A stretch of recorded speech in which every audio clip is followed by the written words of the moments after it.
नमस्कार साथियों, स्वागत है आपका अपने यूट्यूब चैनल वाईके ऑनलाइन एजुकेशन में। दोस्तों, हम एनसीईआरटी की किताबों को पढ़ रहे हैं, जिसमें मैंने कक्षा 9 से 12 तक का सीरीज़ शुरू किया है। अभी हम क्लास 9th की बुक्स को पढ़ रहे हैं। तो यदि आप किसी भी एग्ज़ाम की तैयारी कर रहे हैं, तो मैंने पहले भी आपको बताया था कि आप सबसे ज़्यादा इम्पोर्टेंस एनसीईआरटी की बुक्स को दीजिए, क्योंकि मार्केट में आपको इतनी किताबें मिलेंगी कि आप लोग खुद ही कंफ्यूज हो जाओगे कि हमें कौन सी बुक पढ़नी चाहिए, कौन सी नहीं पढ़नी चाहिए। और क्या होता है कि हम कोई सी भी बुक उठा लेते हैं और उसी के आधार पे तैयारी करते हैं, और फिर बाद में हमारी जो भर्तियां हैं वो कोर्ट में चली जाती हैं कि आंसर वहाँ पे गलत पाए जाते हैं, क्योंकि जो एक्सपर्ट कमेटी होती है वो तो अपने ऑथेंटिक बुक्स के आधार पे आंसर तैयार करती हैं, लेकिन हम कुछ और पढ़ लेते हैं, जिस कारण से लोग क्या करते हैं कि कोर्ट में जो आंसर होते हैं उन्हें चैलेंज कर लेते हैं और हमारी भर्तियाँ लंबे समय तक लटक जाती हैं। तो मेरे हिसाब से सबसे ज़्यादा हमें जो इम्पोर्टेंस है वो एनसीईआरटी को देनी चाहिए, और यही सबसे ज़्यादा ऑथेंटिक भी होती है। किसी भी क्वेश्चन का जो लास्ट आंसर होता है, जो ऑथेंटिक माना जाता है, वो एनसीईआरटी के बेस्ड ही होता है। तो सबसे ज़्यादा प्रेफर आप इनको ही कीजिए। तो आज हम भाग 5 पढ़ने वाले हैं। यदि आप लोगों ने मेरे चैनल को सब्सक्राइब नहीं किया है तो प्लीज़ कर लीजिए, बेल आइकन प्रेस कीजिए और अपने दोस्तों के साथ ज़रूर शेयर कीजिए। जिस भी एग्ज़ाम की आप लोग तैयारी कर रहे हैं, आपके लिए बहुत ही ज़्यादा बेनिफिशियल होने वाला है। तो चलिए शुरू करते हैं।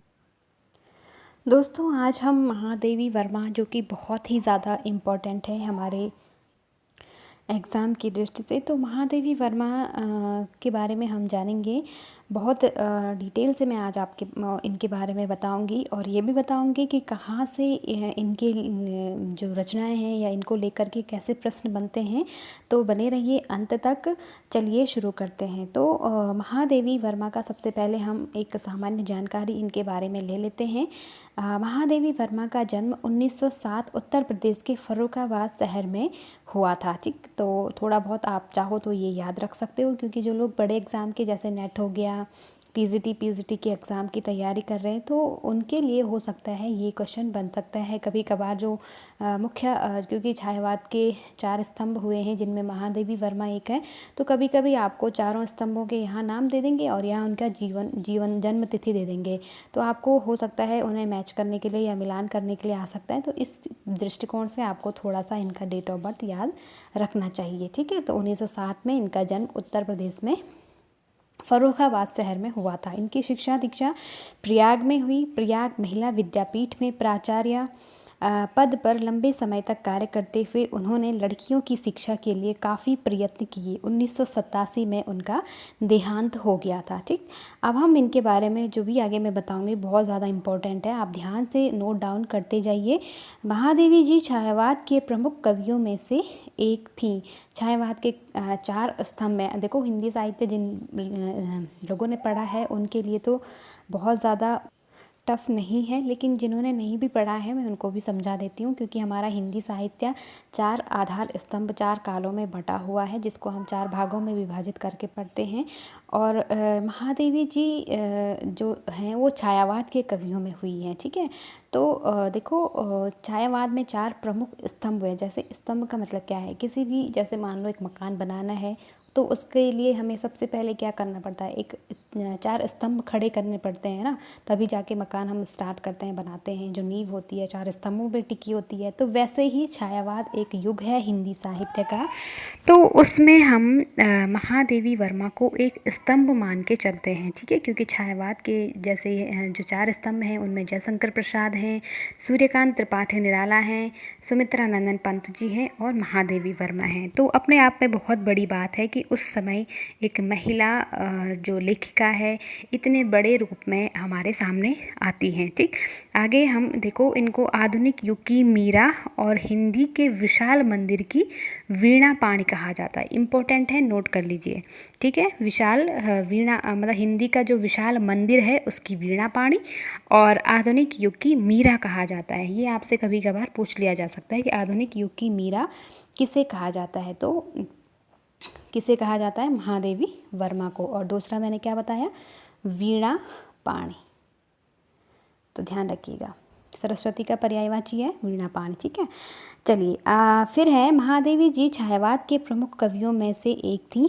निहार, रश्मि, नीरजा, यामा, दीपशिखा इनके प्रमुख काव्य संग्रह हैं, ठीक है। काव्य संग्रह इनके, इसके अंदर इन्होंने छोटी छोटी बहुत सारी कविताएं लिखी हैं, लेकिन ये मुख्य रूप से आपको ध्यान रखना है निहार, नीरजा, रश्मि, यामा, दीपशिखा, ठीक है।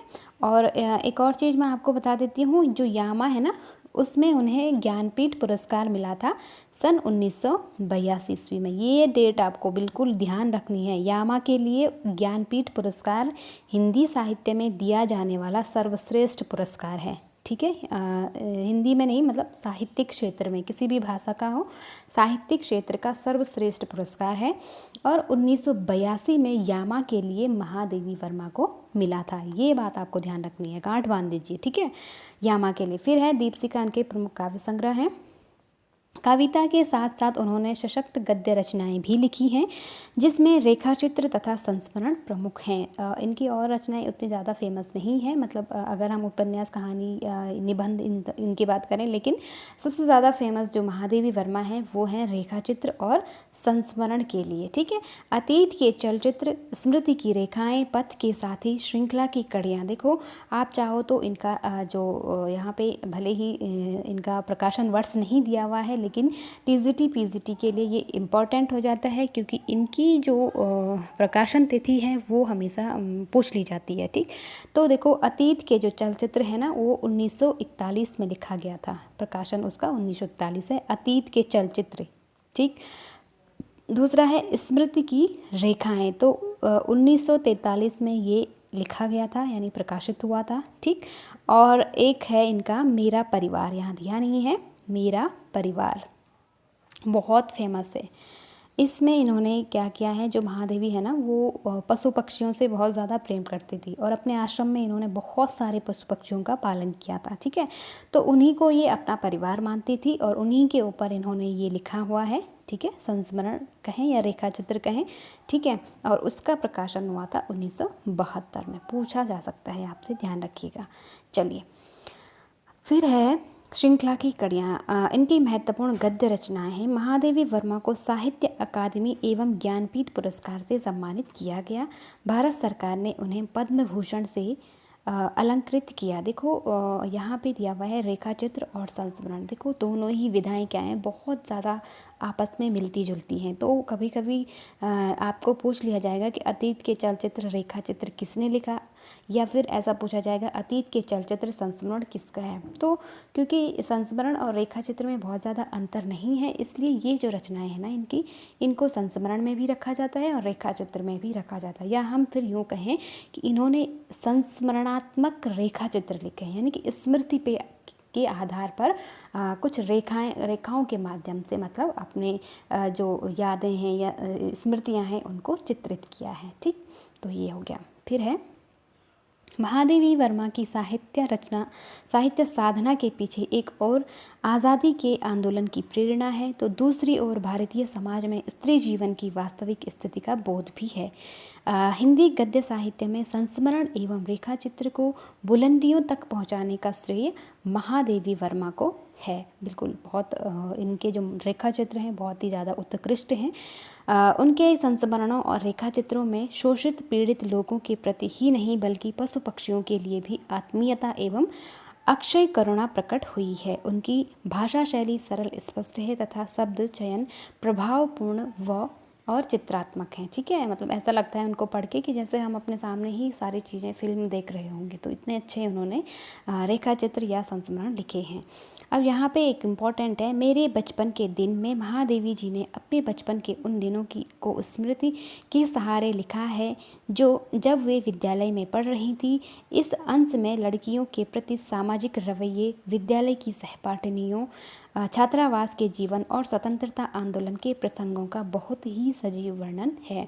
तो आपसे ये पूछा जाएगा, क्योंकि ये एनसीईआरटी की बुक में है, तो आपसे पूछ सकते हैं कि मेरे बचपन के दिन किसका संस्मरण है या किसका मतलब किसके बारे में है, आपको ऐसा कुछ पूछ लिया जा सकता है। तो आप ध्यान रखेंगे महादेवी वर्मा, ठीक है, तो आपको ये ध्यान रखना है। इसके अतिरिक्त कुछ सामान्य जानकारी मैं और बता देती हूँ। इनको 1981 में भारत भारती पुरस्कार भी मिला था, ठीक है। भारत भारती पुरस्कार यूपी सरकार का बहुत बड़ा पुरस्कार है साहित्य के क्षेत्र में, ये ध्यान रखिएगा। और 1981 में महादेवी जी को मिला था। फिर है चांद पत्रिका का इन्होंने संपादन किया था। प्रयाग मतलब निकाली तो रामराख सहगल ने निकाली थी ये पत्रिका, लेकिन आगे चल कर के जो महादेवी वर्मा थी ना, उन्होंने इसका कुछ समय तक संपादन किया था। और ये पत्रिका प्रयागराज से निकलती थी, ठीक, ये आपको ध्यान रखना है। इनका एक निबंध है जो काफ़ी फेमस है, उसका नाम है छायावाद और रहस्यवाद। छायावाद और रहस्यवाद, ये आपको ध्यान रखना है, ठीक है। क्योंकि महादेवी जो थी ना, वो रहस्यवादी थी, ठीक है। उनके मतलब जो काव्य हैं, हमें उसमें रहस्यवाद यानी कि अज्ञात सत्ता के प्रति इनके मन में जो मोह था, जो प्रेम था, उसे रहस्यवाद कहते हैं। तो रहस्यवादी भावनाएं इनकी काव्य में देखने को मिलती हैं, ठीक। तो ये हो गया इनके बारे में, ये इनका निबंध है, ये ध्यान रखिएगा। फिर हम आगे जान लेते हैं कुछ इम्पॉर्टेंट है। रश्मि काव्य संग्रह पर बौद्ध दर्शन का गहरा प्रभाव है। देखो मैंने हाईलाइट किया है, जो रश्मि काव्य संग्रह हमने अभी पढ़ा था उसमें क्या है, बौद्ध दर्शन का गहरा प्रभाव है, ठीक है। महादेवी वर्मा क्योंकि स्वयं भी वो बौद्ध दर्शन से प्रभावित थी, तो इसमें बौद्ध दर्शन का प्रभाव नजर आता है। सप्तपर्णा ऋग्वेद के मंत्रों का हिंदी काव्यानुवाद है। जो सप्तपर्णा है ना, उसमें उन्होंने ऋग्वेद के मंत्रों को ही हिंदी अनुवाद किया है। प्रथम आयाम में महादेवी वर्मा की ब्रजभाषा की कविता तथा खड़ी बोली की आरंभिक कविताएं संकलित हैं। यानी कि महादेवी ने ब्रजभाषा में भी काव्य लेखन किया और खड़ी बोली में भी लिखा, तो वो संग्रह किस में है, प्रथम आयाम में है, ठीक। तो ये हो गया। अब जो लोग नेट की तैयारी कर रहे हैं ना, उनके लिए ये क्वेश्चन बहुत इंपॉर्टेंट, वैसे तो सभी के, क्योंकि क्वेश्चन ऐसा नहीं है कि नेट में पूछा गया तो और में नहीं पूछा जाएगा, ऐसा नहीं है। क्योंकि अगर हम महादेवी वर्मा को पढ़ रहे हैं तो हो सकता है उनसे कोई भी क्वेश्चन किसी भी एग्ज़ाम में पूछ लिया जा सकता है, तो ये आपको ध्यान रखना है। यहाँ पर 2019 में, जून 2019 में नेट के पेपर में एक क्वेश्चन पूछा गया था कि मैं नीर भरी दुख की बदली महादेवी वर्मा का उपयुक्त गीत उनके किस काव्य संग्रह से संबद्ध है। एक गीत उन्होंने लिखा है, ठीक है, मैं नीर भरी दुख की बदली। तो इसको कह रहे हैं कि किस काव्य संग्रह में ये संबद्ध है। तो सांध्य गीत उन्होंने एक काव्य संग्रह, मैंने कहा था ना कि काव्य संग्रह है, उनमें उनके छोटे छोटे बहुत सारे काव्य हैं, तो ये सांध्य गीत से लिया गया है, ठीक है। तो विशेष रूप से आप लोग ये ध्यान रखिएगा। तो क्योंकि छोटी छोटी कविताएं उन्होंने संग्रहों में अपनी लिखी हुई हैं, तो ये आपको ध्यान रखना है, ठीक है। तो आज का ये वीडियो इतना ही है महादेवी के बारे में, और मैं उम्मीद कर रही हूँ कि आप लोगों को ज़रूर अच्छा लगा होगा। और दोस्तों, यदि अच्छा लगा तो प्लीज़ शेयर ज़रूर कीजिए, लाइक कीजिए, कमेंट कीजिए, क्योंकि आपके लाइक, शेयर और सब्सक्राइब से ही हमें मोटिवेशन मिलता है और अच्छे से अच्छा कंटेंट आपको देने के लिए हम और प्रोत्साहित होते हैं, हमारा मनोबल बढ़ता है। तो प्लीज़ लाइक करने में बिल्कुल भी कंजूसी ना करें। मिलते हैं नेक्स्ट वीडियो में, तब तक के लिए आप अपना और अपनों का ख्याल रखिए। Thank you so much.